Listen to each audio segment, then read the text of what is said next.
Okay, got my needle threaded, ready to go. I do, however, have to tie a series of anchoring knots in the long end of my thread.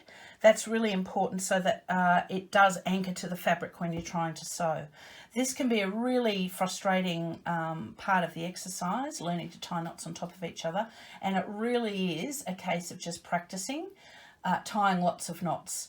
Over the years, I have developed a little system that seems to work most of the time for me, and this is what I teach you in class anyway, so I'm just going to pass that on now. So I'm a right-hander.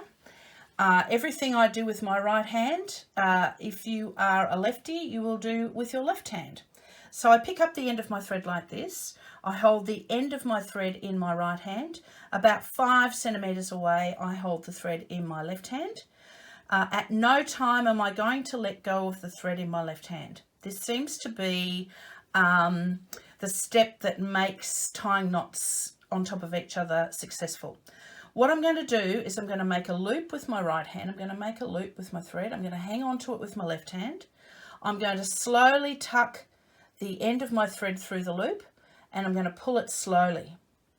And you can see the knot ends up in basically halfway along the 5 centimetre. Then I'm going to do exactly the same thing. Everything you do slowly, make a loop, hang on to it with your left hand, tuck the end through the loop, and pull slowly. And more often than not, the knot will end up on top of itself. Now it's really important that you do this. I'm going to make one more. Make the loop, hold on to it, tuck the end under, and pull.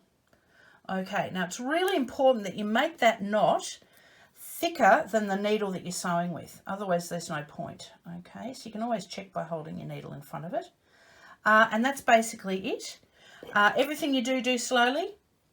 It makes it much more successful as well. And then the last thing we have to do is just chop off the tail, and we're done.